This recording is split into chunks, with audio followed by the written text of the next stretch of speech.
Hey everyone, and welcome to another episode of the Grumpy Dads. We're back. So I want to welcome as always, Chris. Hello, mate. And this week we've got another amazing guest. Am I right in saying that she's a mod on your Facebook group? One of my modmin team, yes. So this week we'd like to welcome Siâni. Hi. As always, we are going to kick off with Icebreaker antics. I'm not sure if you've ever seen an episode before, but we'll explain it for somebody that hasn't. I scour the net looking for 1-star reviews. You have got to guess the products based on the reviews I read out. If you guess it on the first guess, it's 3 stars. Second guess is 2 stars. Last guess is 1 star. And Duncan will be helping you on your way as well. So one guess per review, though. We always have people that decide to just rattle out a load of answers. So one guess. I am just going to add that I am quite impressed that I managed to rattle all that off without making a mistake for once.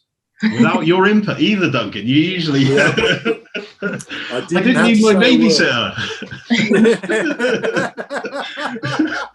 You're like a toddler that's able to walk. You made it across the room without falling. It's amazing. Okay, we'll move on to the first review. Not long enough. Even at full length, it rides up my backside. I'm thinking trousers. You're thinking trousers. Is that your guess? Yeah. Okay, it's not correct. Duncan, what's your guess? Oh, my mind is swimming. I've just been watching the Lorena Bobbitt documentary on Prime. How is that going to influence your answer here? Yeah, I'm going to have to put it to one side and think about something legitimate. You see, immediately you go to like G strings or whatever else, but that's kind of the point. Not long enough. A pair of shorts? A pair of shorts. It is not correct. It's a good guess, that one. We'll move on to the second review. Great elastic, but the clips are awful. Embarrassing when they snap in public. That's got to be a bra. It's not a bra. It's come on. What bra is what do you do with your bras that they're riding up your backside? Is this the same thing? Is this the second one? It's the same product. Yeah, same product. It's the same one. Oh, right. There's 3 reviews. Yeah, each product. Of the same thing. Right, okay. I thought we were on a different project. Yeah. Not a bra, though. In fact, I'll let you have another guess because you didn't know. I don't know. Go on, Duncan. You look like you're on the verge of a guess. Yeah, this is what I do every time, though, isn't it? I sit there and think, it's got to be this, and then I'm just wrong. Yeah, that's why I'm setting you up for it. You really are. You like doing that, you bastard. I'm going to go suspenders. Suspenders? As in, like, stockings? Stockings and suspenders, yeah. It's not correct. Oh, elastic clips. It fits. Does it fit? Is that what you wear? Oh, yeah. Well, Friday nights. It's just my thing, Seems to be a lot happening on Friday nights for you. It's never Saturday. It's always Friday nights. It's the working week. It sets the tone for the weekend, Siâni, what's your answer? Because you said suspenders now, all I can think is dungarees. Dungarees is not correct. I will say, because it's the third review, you're being very close with these. Yeah. Third review, looks good but poor quality, doesn't hold up my trousers. Oh, belt? No. Yeah. Braces. Braces is exactly right. So we are at 1 star so far. It is, it's men's braces that I looked at, but I would have given it away. Okay, so second product, first review. Too powerful, hurts to use on the lowest setting. Why does everything you review sound like it's a vibrator? Right, firstly, these aren't my reviews, okay? I just want to get that out there. I have not wrote these reviews. You have to buy the products to review them. I've not bought them. I'm scared of what the underneath of your bed looks like. No, okay. Toothbrush. Toothbrush is not correct, unfortunately. Duncan, what's your answer? Oh, it's verging into territory of stuff we've done before, but I'm not sure, so I'm going to say it. A massager. Oh, yeah, I think I'm going to give you that. It's a massage Pens gun. machine. It's a massage gun. So Massage gun. it's a gun. Yeah. You You will be find massaged. you find on a lot of these body massages, because I recently bought one, and I just looked at the stars, not the reviews, and it turned out that the one I bought wasn't used for what it was supposed to be used for, massaging. A lot of women were very happy. Yeah. Did you buy a Dixie wand? What's a Dixie one? Because I'm worried that I might have bought a Dixie one. One of those big vibrators, like a huge mushroom thing at the end. Shit. Yeah. And if you know what, I will put up proof of that. I've got it, and I use it for massaging. Okay, nothing else. Right. Firstly,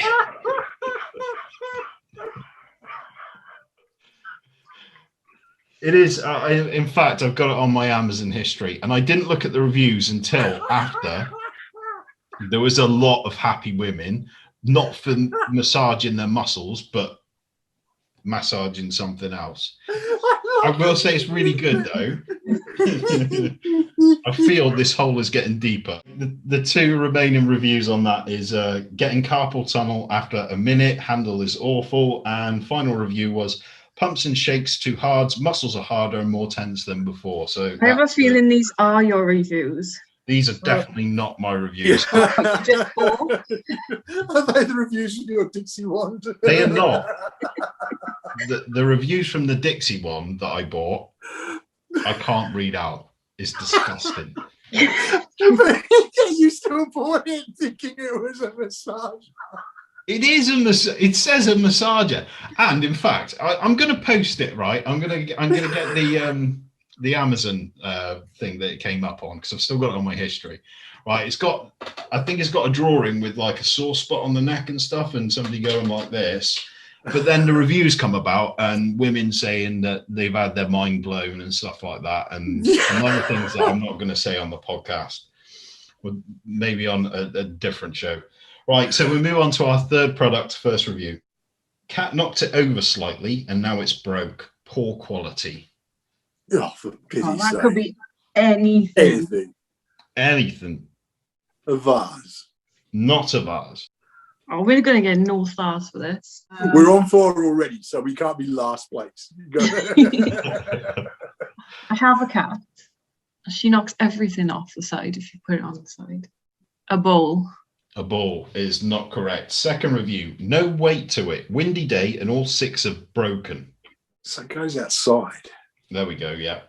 All 6 of a gnome. A gnome is not correct. I was looking directly at you, and when you said gnome, I put a little hat in my mind. So all I think of is plant pots now. Yeah. Oh, wow. That's 6 stars. Oh, it is. It is plant pots. Final reviews is the roots are broken through. How is this fit for purpose? I think it was a clay one, and they were so thin that even just the slightest knock and they went over, but they were very cheap.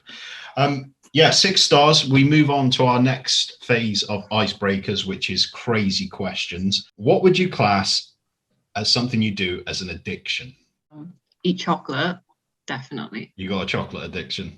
Oh, it's my serotonin addiction. Like when you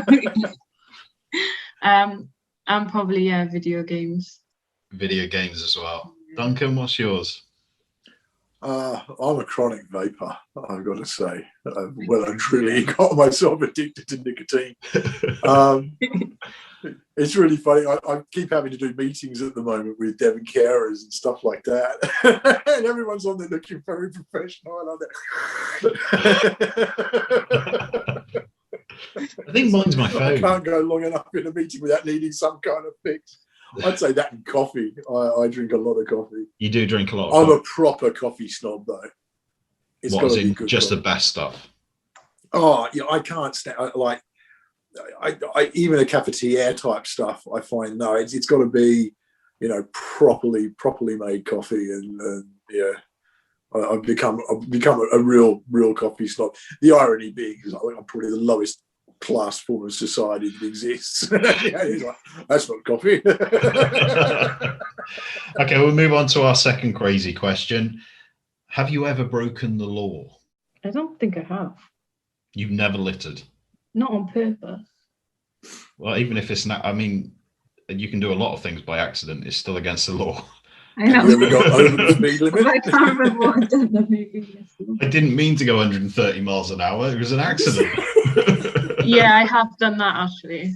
What, You know, when you're listening 130? to music on your way home, and then suddenly you look at the speed thing, and you're like, "Oh God, I'm breaking the law." Also, Was the song breaking the law by any chance? breaking the law. it is more likely to be metal, though. Yeah, so I can't hear the car. I'll say, hypothetically, I may have done. Yeah. When have you broken the law, Duncan? Is it something similar, or have you done something different? I as a child, teenager, I definitely got caught shoplifting once or twice. Really? Yeah, I'd be the worst criminal because I just get caught all the time. You didn't eat it before you got out the shop or something, did you? No, it wasn't. It's the worst type of shoplifter. It's when you go back in 7 minutes later and they're like, "Oh yeah, Still hungry." Criminal mastermind, not. Okay, we'll move on to our third crazy question. What's the strangest thing you've eaten? I'm expecting something good from you, Duncan. You eat some crazy things. I've seen I'm a Celebrity. Get me out of here. Yeah, some crazy things. Because all Australians just eat witchetty grubs and worms. Is that what you're thinking? Reliable source, ITV. Oh, and then it dick. Yeah. I think probably snails. Snails. That's a good one. In Paris, and yeah, it's a no for me. I honestly thought you said parrots then. I did. I thought you said parrots when you said snails. I guess they would taste a bit like chicken, though, wouldn't they? I'm kind of tempted now. Everything tastes like chicken. Yeah. Though Okay. I know that my father tried kangaroo once and crocodile. Yeah, you can get that in Iceland as well now. Can you? That was it's only in the last sort of 15, 20 years that's actually been legal to do. Really? It's only because kangaroos in Australia got to plague proportions, and it was a way of dealing with that. It's really good meat, so go for it. I went to in Sydney. It was a revolving restaurant at the top of Sydney Tower, and you just sit there and you slowly turn around and see the whole city as you're eating. It's quite discombobulating, really, but they had like a special menu which was just rare and exotic, or unusual and exotic meats and stuff like that. And there was kangaroo was on there. That wasn't that unusual. But there's alligator, camel, emu. They had a whole bunch on there. But I think the strangest combination I ever had was at a meal, and it was one of those sort of 10-course small portions, like a tester menu almost, like you just get to try. And they brought out this thing, and I love steak. I love my steak. And they brought this thing out, and I'm like, what is this? And they gave it some weird name. And it's like, okay, well, basically, it's steak with chocolate. Oh, I've heard of that. And I was, you're kidding me, aren't you? This is going to be revolting. Who thought of combining those two? It was amazing because it's really bitter chocolate, and it was chili chocolate as well. So it was like, it wasn't sweet. It was actually this, and when you added it to it, it was like, oh, actually, no, this works. I would never have ordered it on my own, but it was brilliant. Yeah. I've seen that on MasterChef where they make like a wine and chocolate jus, Yes. Fancy stuff. It makes me hungry when I watch that show. Our perceptions of it. I mean, they've evolved a little bit now, but say, for instance, ice cream. And there's some that turn around and say, "Oh, seafood ice cream," and I mean, a lot of people still would turn around and go, like your face just then. Oh, that's disgusting! What's the matter with you? But you don't have seafood ice cream or bacon as well with ice cream, and people are like, you can't do that. Awesome.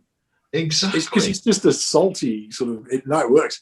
Like bacon and maple syrup ice cream is actually amazing. But it's kind of in our own heads. We straight away go, I've never tried it, but it sounds disgusting. I am not trying it. Okay, well, I am going to add to this one because it is a bit crazy. The strangest thing I've eaten, and it was when I was very, very young, and obviously I'd watch my mum and dad cook and do things in the kitchen, so I decided to have a pop myself. So I got a couple of bowls for me and my brother. I'm talking maybe 4 years old, me. And I pour a load of gravy granules in and scoop a big load of butter and put it in the bowl, and then put it in the oven that obviously isn't turned on, and then got them out almost immediately, playing cook. And me and my brother ate it all and ended up being sick. I do have vague... used to do that as well. Really? Strangest things.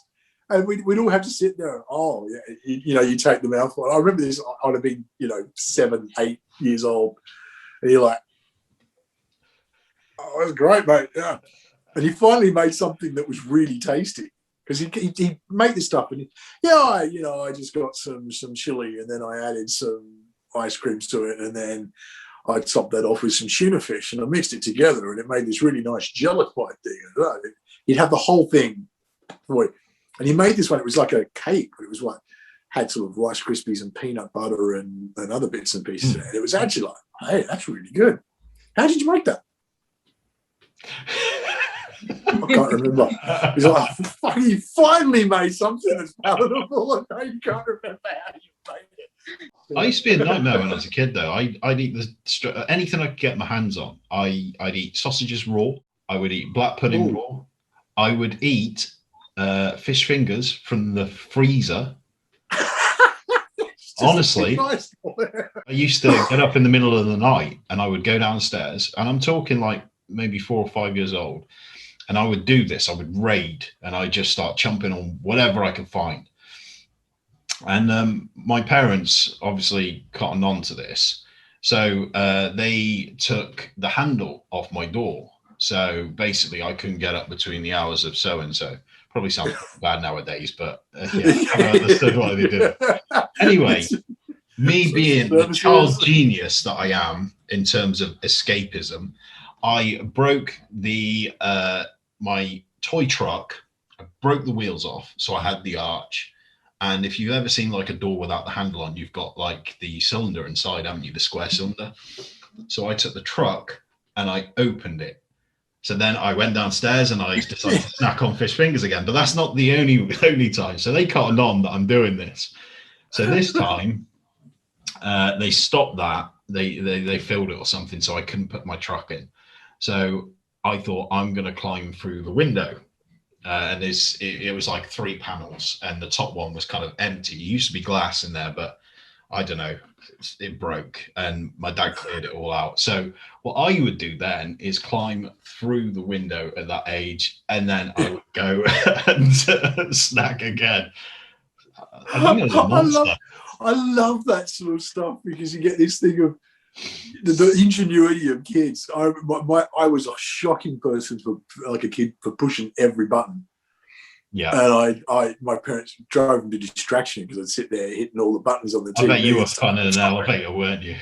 Oh yeah, I was nightmare. Exactly. Yeah, everyone loved me. And my parents went to, because this is the sort of 70s, late 70s at this point, and they'd gone to a shop and we need something that's going to stop him getting at the telly. So this guy just said, I've got just the thing for you. Let me show you. He's taken him over, and he's got the old big television, but it was in like a unit with this drawer with doors that closed into each other and had some complicated lock on it. And he was like, "Don't you worry, Mr. and Mrs. Casper. You'll be fine with this." And it got all delivered. And so they came in and they set it up, and he was like, "I'd like to see him try and get into that." My dad went, "Duncan!" I came falling down, and I was going, you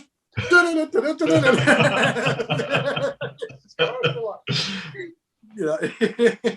So, like, take him out of here. Okay, we'll move on to the next part of the podcast. As always, we'd like to find out a bit more about our guests. Firstly, just want to thank you for coming on and joining us, Siâni. You're on the committee for is it Disability Football Association in Wales? Yeah, it's a disability football club, and the organisation that the football club is in offers more opportunities for people who are marginalised because of a condition. How did you get into something like that? How Love contacted? football. Were you into football or? Yeah, I'm really into football. I played it since I was a kid. Okay. But then, because I went off and did other things, I kind of stopped playing, but I always follow it. And then one day I thought I need to do something physical, get fit and stuff. But I struggle with things like just running and going to the gym and stuff. Yeah. I feel like I need to be distracted from the fact that I'm actually exercising. And then I saw that there was a local club in my area and it was for disabilities. And I thought, I'll give it a go, So, yeah. And that's how I got involved with the club. And then they kind of, after I had my child, they were kind of relaunching and they had lots of ambitions. So it's more than just a football club now. It's like a really good social group and offers lots of opportunities. And in the future, they want to do a lot of community outreach. So, because am I right in saying the Welsh FA are involved as well, or you're working with them? Yeah. So to be legal and a legal organisation, you have to be registered with the Welsh FA. So it comes into play with that. But do they offer? Are they particularly supportive or anything like that? Is it? Yeah, the Welsh FA are really trying to push more for disability football now, because it's good for everyone's mental health. And a lot of people, they don't have a lot of social groups, and football is something that can bring everyone together in that respect. And it doesn't matter what disability or condition you have, whether it's physical or a different neurotype. It's you're more than welcome. It's really, really good. There's people that I've learned a lot from, and there's people that I'm really friends with now that I probably wouldn't have hung out with because we have such different interests. That's really cool. So it's a really cool sort of social thing.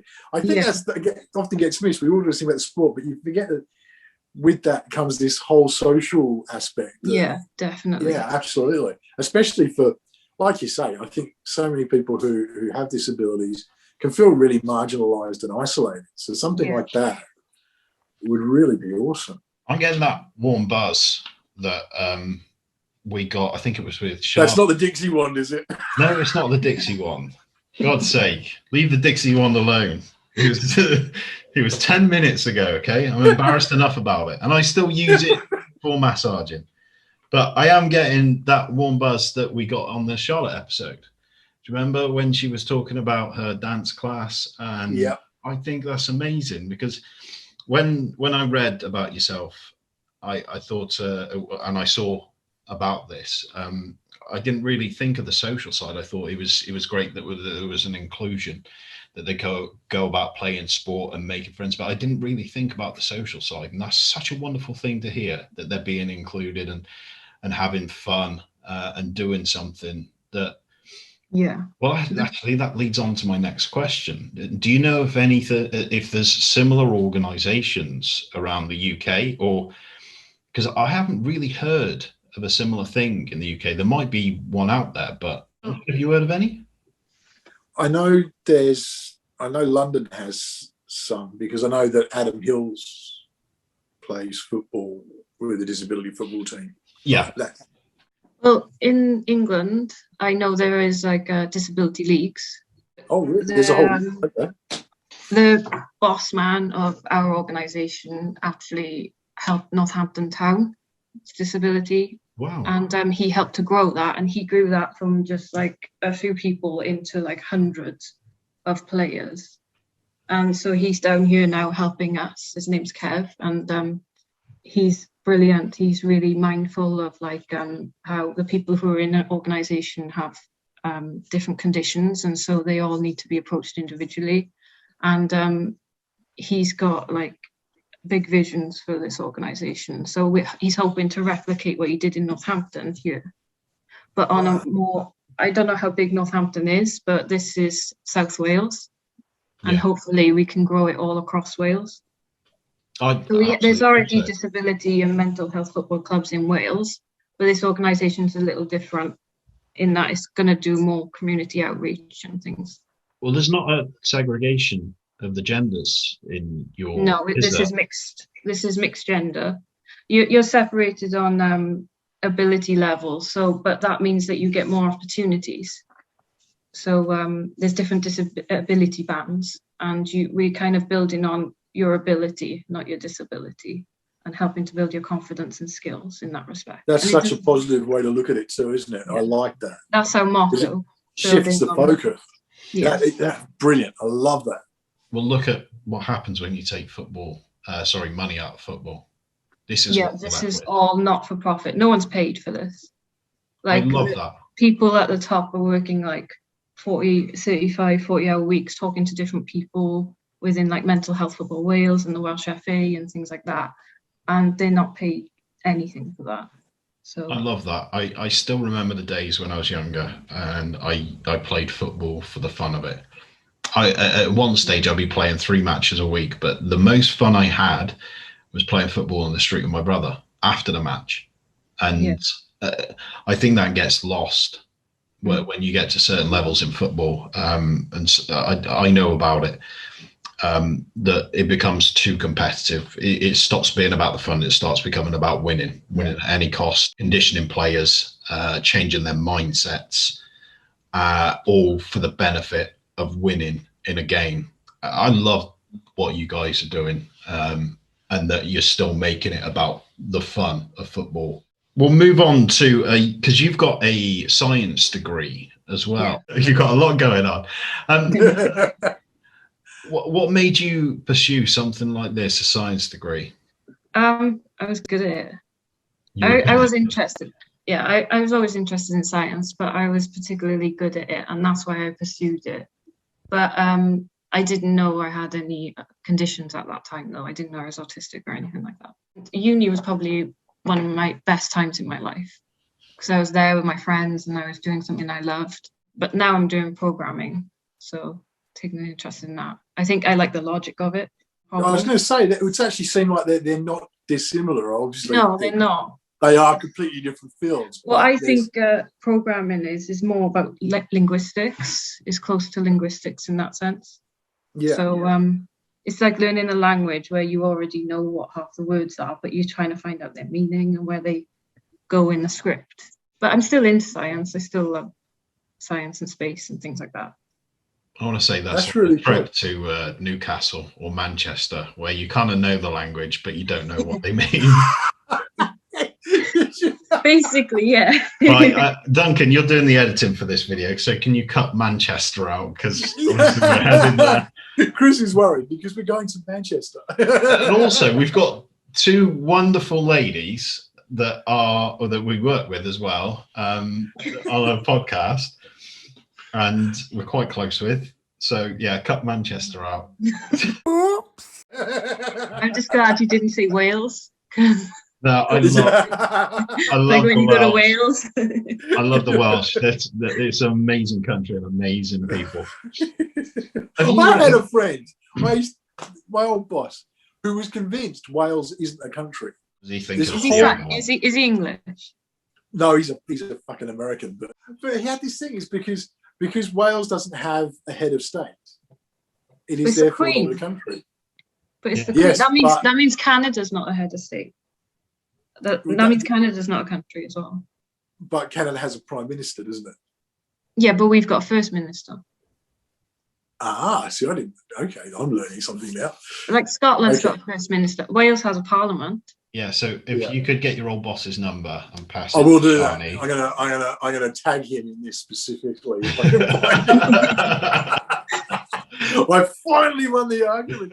I don't know how many years ago it was, but I'm sure you haven't spoken to him for years. You remember that argument we had in 1989? Well, guess what? It's like an argument with my wife where it comes up 6 weeks later. Oh, by the way. With your science degree, is there any plans on using it in the future? Are you hoping to use it again, or are you going to stick with? I probably won't go back to science because I realised that working in a lab is a big trigger for my OCD. But I could use it to do a conversion masters with programming. Swansea Uni do a conversion masters. So when my son is in full-time school, I might go and do that, or I might just try and do a lot of courses online and go a different route like that. But there's lots of opportunities. It's not like a wasted degree or anything. No, I wouldn't. Yeah, I don't think there is such a thing as a wasted degree, is there? I think anytime you're educating yourself, there's benefit regardless. I think it's and the experience I had doing it was good as well. Is the degrees for Latin? For Latin? Yeah. I kind of argue, is there a need to know Latin now? There is in science. Is it? There's a lot of Latin terms used in science and chemistry, and I know, but you wouldn't use the whole of the Latin language, would you? I don't think. No, but I still think you're educating yourself. You're opening I think you sound more educated if you use Latin, because oh wow, he's smart. He uses Latin. Yeah, exactly. Or it must actually, be a great way to subtly insult someone. It is, but there is a use for a degree in Latin, and that is teaching Latin at university after. So there is a use for it. It's a never-ending cycle. That's it. Keep it going. Those who can do, those who can't teach. Isn't it? You're also a gamer. Yeah. I'm all right in saying that. Are we talking a big gamer, or are we talking someone that plays Animal Crossing on the weekends? I actually did play that, and I found it really boring. Good. Sorry, one of our Manchester friends that we were referring to earlier is a huge Animal Crossing fan, and every time he can get the boot into her, he does. Not every time. The only time I picked on her is when she mentions Animal Crossing, because it's rubbish. We've had it twice in this episode. Yeah, there is that. There is that. I will say they're accidental, but I don't dislike abs. In fact, it's far from that. I really like abs. Okay, but there's times where I accidentally put my foot in my mouth when it. She's happened on every episode, no matter what the show. I'm always annoying someone. Okay, we'll move on, because I do want to fight, because I'm a big gamer myself. Let's start with, what was your first experience with gaming? What was your first console? Or it was a Sega Mega Drive. Really? Yeah. Hey. With Sonic, I think. That was your first game, Sonic? I think it was. From what my memory, which is generally quite good, yeah. And then it went to PlayStation 1 and Crash Bandicoot and like the first FIFAs and things like that. That is what I love about the whole Sega thing with Sonic is that it used to be Sega Nintendo, wasn't it? It was like the big war. Did you say Sega? Yeah. Is that how the Aussies say it? Oh, for Christ. Sega. Sega. Nobody says it in that way. They just say Sega, not Sega. Sounds like you're saying cigar wrong. I don't see an accent above the E. I don't see anything other than it's Japanese, isn't it? This is going to be a poll on Twitter. How do you say it? Anyway, it used to be Mega Drive versus Nintendo. Yes. It was Sonic versus Mario. And now there are games with them together. I often wonder if really hardcore gamers from that era. A part of their soul died when that happened. I think they kind of combined because Sega just stopped making consoles, didn't they? And they just strictly went after games. Yeah. What are you playing at the moment then, Siâni? Currently, I'm playing Assassin's Creed Valhalla. Nice. And Cyberpunk. Cyberpunk. I finally gave in and got Cyberpunk because I wanted to know what the fuss was about. What are you playing it on? Series X. We used to have PC. Like my husband would build a PC, but with a toddler, it's just like, it's too expensive. Sorry, you've got the next gen console. Yeah. Oh, you're going to be hated by a few people, I think. I would rather a PC, but I can't justify the price of it when you've got a toddler to look after. But I can see it all going streaming eventually. It's all going to go like. Well, like Stadia. Yeah, it's all going to go that way in the future. Yeah. Also, science fiction. Yeah. I'm a big science fiction fan. So's Duncan. Are we talking big science fiction fan, or are we talking? I haven't really got a bad example for it, or nothing for Abby to hate me with. So, are we talking with science fiction? Well, like sci-fi games like Mass Effect and things. Oh, that's classic. And I think the remakes are coming out for. I know you won't see me for a few weeks when that comes out. I'm logging off social media. The Andromeda one wasn't particularly good when they lost Shepard, but the 1, 2, and 3 were fantastic. But are you into science fiction, as in TV series and movies and stuff like that? Yeah, like when I was younger, I used to watch Stargate. That was that's a good one. Huge for me. I bought the whole series. I got friends who were really into that, and yeah, I couldn't get past. He was still MacGyver. I couldn't make the mental shift to accept it. All I could see was Patty and Selma. I like that episode. It was good. I never actually watched MacGyver. So he's just did I, but I think at the moment I'm watching The Expanse and waiting for the next season. Oh, you are? Same here. Yeah, I've only just got into it. Really? I haven't come across this one yet. It's really good. It has Mass Effect vibes as well. That's why I like it. I thought at first, when I saw sort of trailers and bits and bobs to it, I thought, oh, this is just going to be a cheap, generic knockoff sci-fi that they're releasing. And then I watched one episode and I was, oh, actually, this isn't bad. And I think I'm on season 3 now. It's really, really good. And it smacks of Mass Effect with this unknown entity that's sort of taken over and gets released and is killing people, and it's brilliant. I love it. Yeah, I had Husk vibes once. As soon as I saw that thing, I thought Husk. What's your favourite sci-fi of all time? Do you have something you always sort of go back to, or? Look, video games will always be Mass Effect. Yeah. Because I think because I know the story so well. When you have like autism and things like that, and you want kind of comfort, you'll always watch something or play something that you know, so there's no surprises. It's kind of like familiarity. Yeah, I do like a bit of I appreciate Star Trek and Star Wars, like, because they've given so much to the sci-fi genre.